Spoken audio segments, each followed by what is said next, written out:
Hello, hello. Welcome to Healthy Perspectives, a podcast that takes on current cultural and social issues through a clinical lens.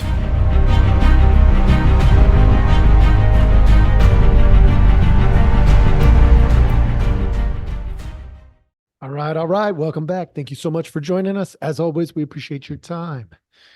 Have you noticed how emotionally intelligent people think they have become? Like, have you seen that in your world? I've seen it in my world. As a matter of fact, it's shockingly inaccurate. As a therapist, one of the things, and I know, okay, so let me preface. Some of what I say today may be slightly slanted because I experience the people who are struggling the most, maybe. But because of that, I've decided to go back and do some research of my own to get more balanced perspective, right? Because around here, we're not about being perfect. We're about healthy perspective. We want you, and we try to model this, we want you to have a healthy perspective, to be able to look at things and be critical, and skeptical, and also be effective in your assessments. All those things matter. You got to be able to be critical and skeptical. You also have to be able to be effective in your assessment. And so we're trying to set the example with that a little bit today. But you look, let's go with some myths. I just want to dispel right from the beginning as to this is part of the reason why it's become a thing for me as a counselor. Emotional quotient or emotional intelligence. A lot of times people, one of the myths here is it's been important forever. No, not at all. Matter of fact, it's pretty easy to explain why that's a myth. We've really only studied emotional intelligence since maybe the early 90s. Yeah, that's the 1990s, not the 1890s. We're talking about less than probably, we maybe have about 30 years of data and information. And remember, when we start collecting new information, the whole collective process morphs and adjusts in the first 10 to 15, maybe even 20 years pretty rapidly.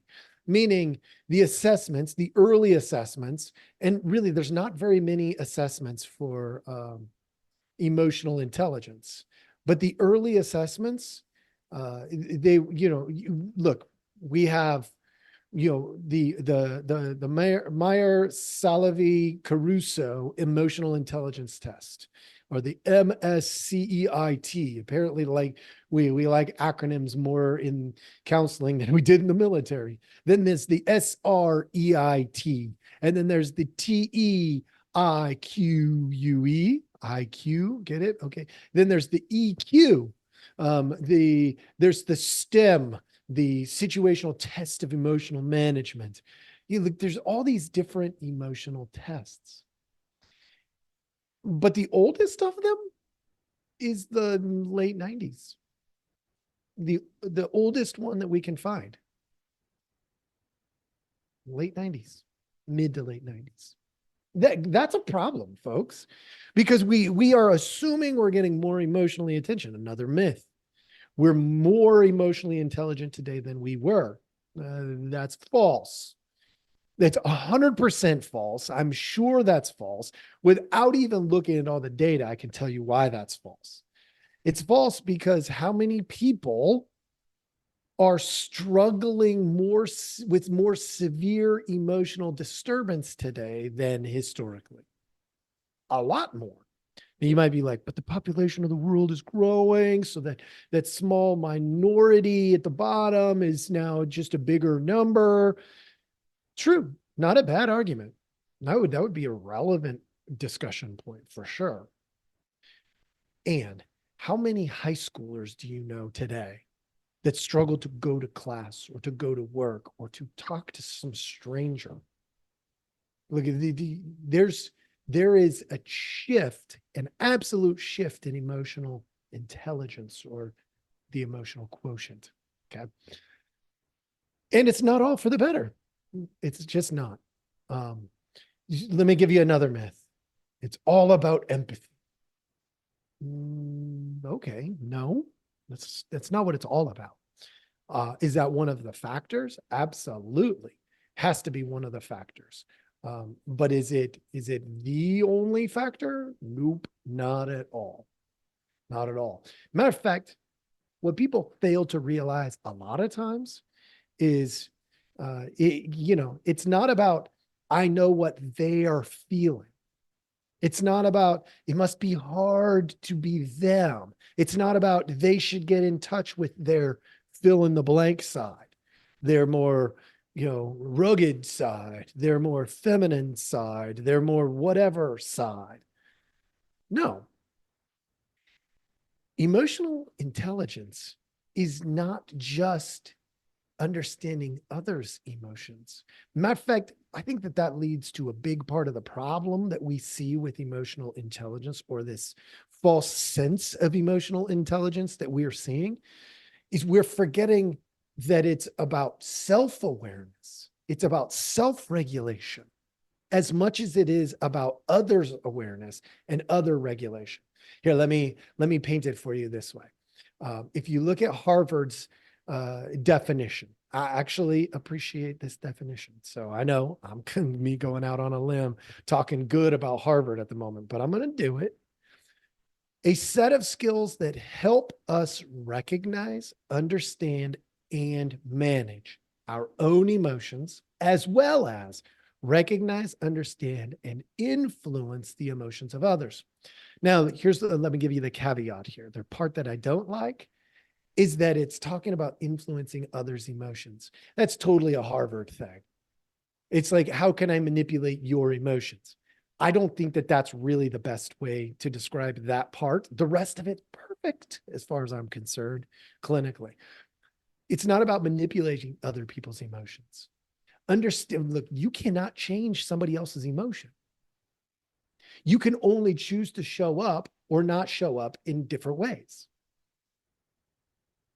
But you can't change their emotion. So when it comes to the, influencing the emotions of others, I'd be really careful with that, because a lot of people, from my clinical perspective, having watched it happen with the couples, families for years, for like a lot of years now, because I'm getting older. A lot of people get caught up in, I'm really emotionally intelligent because I understand their emotions. But it starts first and foremost with you understanding yourself, your emotions, your thoughts, your experiences, your external influences, your internal influences. That means your history. It starts there. It doesn't start with understanding somebody else. You could give me the most skilled therapist in the world, but if they don't understand themselves, they are going to be crappy at the job. They just will. It starts with understanding ourselves as therapists, because real, true emotional intelligence, we've got to understand when we get triggered so that we don't overstep to try to solve somebody else's problem when they're capable of solving their own problem. We also have to be able to recognize when somebody cannot solve their problem on their own, right? It's like in the weight room, I wouldn't walk by somebody who's got they're on the bench and they're laying there and they're bench pressing. And then all of a sudden the bar is resting on their chest. I'm not going to walk by and be like, oh, hey, that's a good look on you. You should wear that around town. No, I'm going to be like, oh, wait a second. That's somebody who's struggling too much on their own. And stepping in at that point could actually really help them. But we got to know the difference. You have got to learn the difference. So let's go into some of the areas that you want to be intelligent around. You've got to know who you are. I know I went over that. That's step one. You've got to understand other people. meaning the general population. You got to understand that there's going to be nuances, right? So when I talk about those, emotional intelligence is about picking up on baselines a lot of times, right? Some people wear their emotions all over their face. Their body language tells you all of their emotions. Some people don't show you very much with their face. Their range of affect is much smaller. I know I'm getting all like clinical here on you, and for those of you who are a little bored by this, I apologize. But there's so much misinformation out there.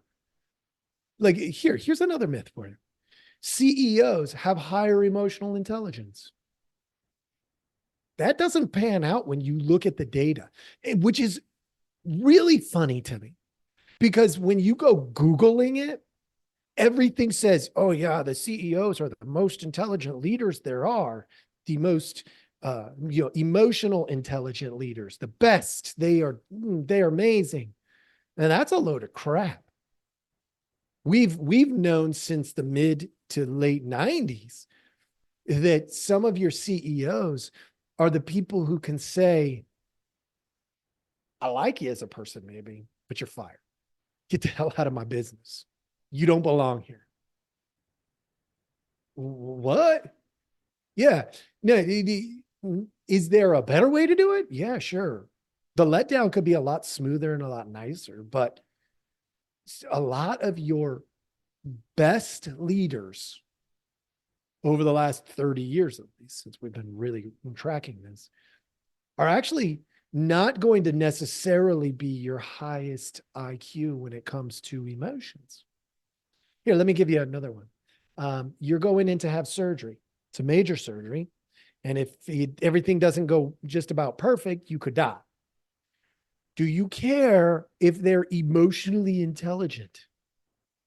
No, you care that they can manage themselves in a surgical situation. And if crap hits the fan, you actually probably prefer that they not be emotional about it in the moment. You'd probably prefer that they're not going to start to cry when they're trying to do an incision. Like, it's probably better that way. Now, to understand that your life is important and has meaning, absolutely. But when it comes to that, I want somebody who can cut me open. If there's any problems, they can fix the problems and they can put me back together. So emotional intelligence is not necessarily going to be your CEOs, your surgeons. Some of them are very emotionally intelligent. And I think that that's a bonus, but it's not a necessity. Okay. Why am I talking about emotional intelligence today? More and more, I see people in this world who are so scared of setting people off, or so unconcerned with setting people off, that we're creating these polarized opposites. These situations where we're not having the conversations that we need to have. Because one person might cry and the other person might be like, why the hell are you crying? What's wrong with you? There has to be a middle ground. The most emotionally intelligent, based on everything that I have seen and heard and understood in life, the most emotionally intelligent people are going to be those that are able to be around and stimulated by extremely difficult emotional situations, but that will have the ability, because they know themselves well, they have the ability to stay calm and understand that their emotions are information, that they are not going to solve the problem. And if they manage their emotions well, they may actually make it easier to solve the problem. In other words, they know themselves really, really well, and then they can empathize and care for others. Not before, after. Very, very important. It's got to be after. Self-understanding first, other understanding second. Because let's be real.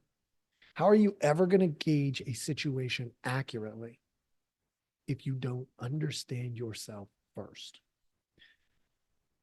And today, when I look at things like social media, look, how many people do you know who go to social media because it triggers them? It gets them all worked up and then they say stupid things. Oh, I know some. I can point to a whole bunch of them. It's just as important to know when to not say the stupid thing, when to back out, when to let somebody have a last word.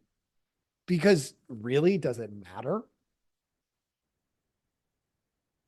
Really emotionally intelligent people understand the limitations to emotions. When emotions have run their course, and now thoughts need to be integrated into the model.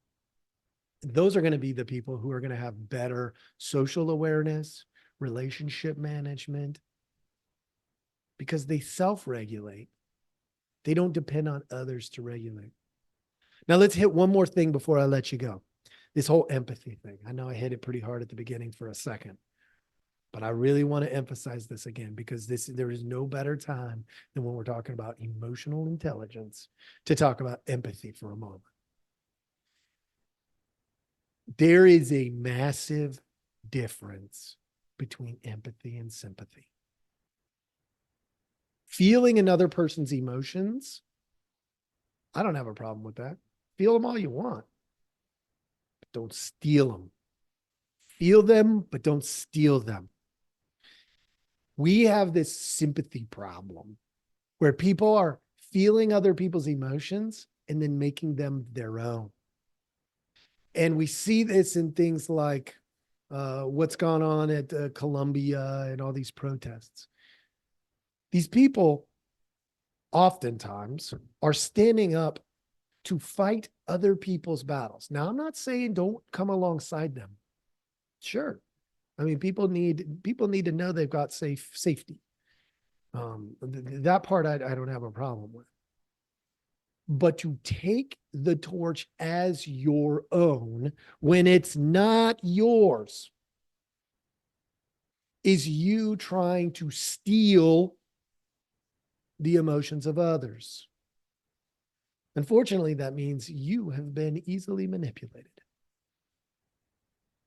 If I were going to stand up and fight for a cause of any kind, it's best, not the only way to do it, but it's best if that cause has a significant meaning to me personally.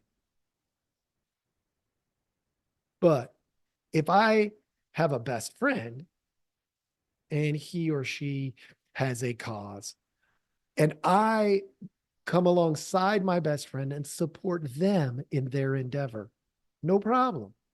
But when I take over their endeavor, all of a sudden now I've made their thing my thing. I'm losing my identity and I'm stealing theirs. That's not emotionally intelligent. That's emotionally unintelligent, actually.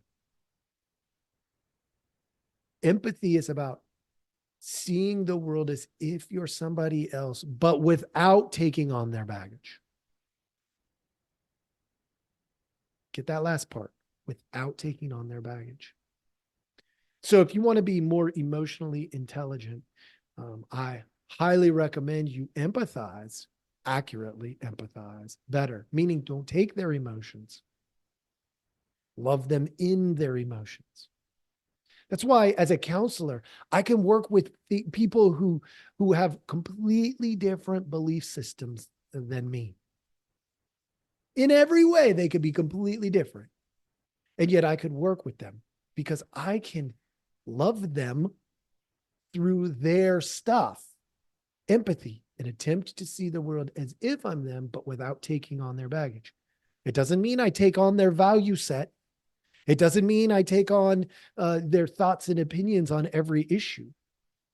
It means I attempt to see the world as if I'm them, their history, their present, their hopes and fears for tomorrow. What are those? Their scale, not my own. I set my own aside. Now, can I bring in parts of my story to help them with their story? For sure, if it's emotionally intelligent to do so. In other words, I'm not stealing their story because I'm superseding it with my own. That would be emotionally unintelligent. Now, as you go through your week, your days, that are coming up, do me a favor. Pay attention to how emotionally intelligent you are in your interactions. Are you being reasonable? Are you poking people to incite emotion? Or are you attempting to understand the emotion of another human being? Very different things. If I'm trying to control your emotions, I come in here and do some really different things. And trust me, I could do that. And matter of fact, there'd probably be more people following me because I'd be like stirring them up, getting them all excited, not teaching them a dang thing. But that's not what we're about here. We want healthy perspective. So pay attention to your emotion, but also pay attention to how others view their emotional intelligence. These people, there's so many people out there who think they are just so incredibly emotionally intelligent, and they're not. They couldn't tell you what they stood for on 1 out of 10 issues, maybe. They just got their one that they're in right now. And, I can tell you what I think about this one. Go ahead. Check it out for yourselves and let me know what you think. I hope this was helpful at helping you understand the emotional intelligence stuff that's going on. And to be honest, the lack of it. Remember, it always starts with yourself. Thank you so much for listening, and I hope you have a wonderful day.